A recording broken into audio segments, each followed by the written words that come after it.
ಎಲ್ಲರಿಗೂ ನಮಸ್ಕಾರ. ಮತ್ತೊಂದು ಹೊಸ ರೆಸಿಪಿಯೊಂದಿಗೆ ಬಂದಿನಿ. ಸ್ಪೆಷಲ್ ಆದ ಟೇಸ್ಟಿ ಹೆಲ್ತಿ ಆದ ರೆಸಿಪಿ. ಬೆಳಗ್ಗೆ ತಿಂಡಿಗೆ ಮಕ್ಕಳಿಗೆ ಅರ್ಜೆಂಟ್ ಬಾಕ್ಸಿಗೆ ಏನು ಮಾಡ್ಬೇಕಪ್ಪ ಅನಿಸಿದಾಗ ಈ ಥರ ಮನೆಯಲ್ಲಿರುವ ಸಾಮಗ್ರಿಗಳು ಬಳಸಿ ಕೆಲವೇ ಸಮಯದಲ್ಲಿ ರೆಡಿಯಾಗುವಂಥ ರೆಸಿಪಿ, ಈಸಿಯಾಗಿ ಮಾಡ್ಬೋದಾದ ರೆಸಿಪಿ ತೋರಿಸ್ತೀನಿ. ಟೊಮಾಟೊ ಬಾತ್. ಬರ್ರಿ ಮೊದಲಿಗೆ ಶ್ರೀದೇವಿ ರೆಸಿಪೀಸ್ VNYTಗೆ ಎಲ್ಲರಿಗೂ ಸ್ವಾಗತ. ನನ್ನ ಚಾನಲ್ಗೆ ಈ ರೆಸಿಪಿ ಏನಾದರೂ ಇಷ್ಟ ಆದರೆ ನೀವು ಲೈಕ್, ಕಮೆಂಟ್, ಶೇರ್ ಮಾಡೋದನ್ನು ಮರಿಬೇಡ್ರಿ. ನನ್ನ ಚಾನಲ್ನ ಯಾರ್ಯಾರು ಸಬ್ಸ್ಕ್ರೈಬ್ ಮಾಡ್ಕೊಂಡಿಲ್ಲ ಸಬ್ಸ್ಕ್ರೈಬ್ ಮಾಡ್ಕೊಂಡು ನೋಡಿರಿ. ಸಬ್ಸ್ಕ್ರೈಬ್ ಮಾಡ್ಕೊಂಡಿರೋರಿಗೆಲ್ಲರಿಗೂ ಧನ್ಯವಾದಗಳು. ಬರ್ರಿ ಮೊದಲಿಗೆ ಮಾಡೋ ವಿಧಾನ ತೋರಿಸ್ತೀನಿ. ಇದಕ್ಕೆ ಬೇಕಾದ ಸಾಮಗ್ರಿಗಳು: ಟೊಮಾಟೊ 2 ತೊಗೊಂಡಿದ್ದೀನಿ, ಕಟ್ ಮಾಡಿ ಇಟ್ಕೊಂಡಿರೋದು. ಸಣ್ಣ ಸೈಜ್, ಮೀಡಿಯಮ್ ಸೈಜಲ್ಲಿ. 1 ಗ್ಲಾಸ್ ನೀರು ಕುಡಿತೀವಲ್ಲ ಆ ಗ್ಲಾಸಲ್ಲಿ 1 ಗ್ಲಾಸ್ ಅಕ್ಕಿ ತೊಗೊಂಡಿದ್ದೀನಿ.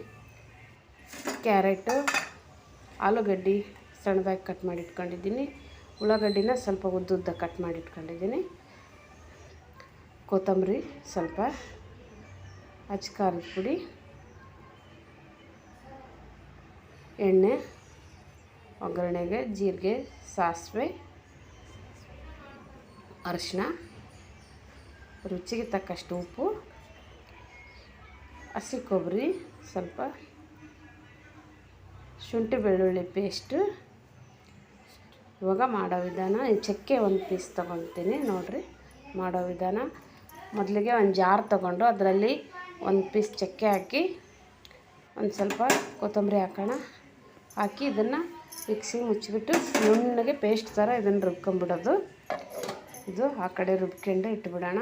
ಈ ಕಡೆ ಗ್ಯಾಸ್ ಆನ್ ಮಾಡ್ಕೊಂಡು ಕುಕ್ಕರ್ ಇಟ್ಬಿಟ್ಟು ಎಣ್ಣೆ ಹಾಕಿ ಉಳ್ಳಾಗಡ್ಡೆ ಹಾಕಿದ್ದೀನಿ. ಇದು ಉಳ್ಳಾಗಡ್ಡೆ ಸ್ವಲ್ಪ ಕಲರ್ ಚೇಂಜ್ ಆಗಲಿ.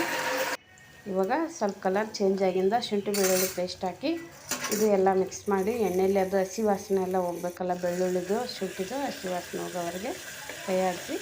ಇದು ಉಳ್ಳಾಗಡ್ಡೆ ಸ್ವಲ್ಪ ಕಲರ್ ಚೇಂಜ್ ಆಗಲಿ, ಅಂದರೆ ಚೆನ್ನಾಗಿ ಬರುತ್ತೆ ಇದು ಟೊಮಾಟೊ ಬಾತು. ಇವಾಗ ಕಲರ್ ಚೇಂಜ್ ಆದಮೇಲೆ ಆಲೂಗಡ್ಡೆ, ಕ್ಯಾರೆಟ್ ಹಾಕ್ತಾಯಿದ್ದೀನಿ.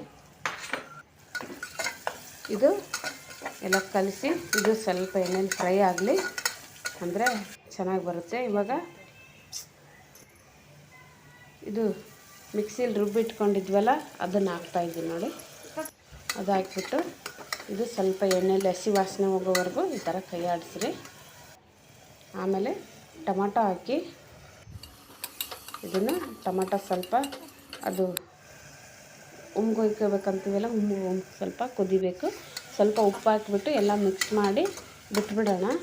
ಸ್ವಲ್ಪ ಟೊಮಾಟೊ ಬೇಯಲಿ ಒಂಚೂರು. ನೋಡಿರಿ ಇವಾಗ ಬೆಂದಮೇಲೆ ಖಾರದ ಪುಡಿ, ಅರಿಶಿನ ಹಾಕಿ ಇದನ್ನು ಚೆನ್ನಾಗಿ ಮಿಕ್ಸ್ ಮಾಡ್ಕೋಬೇಕು.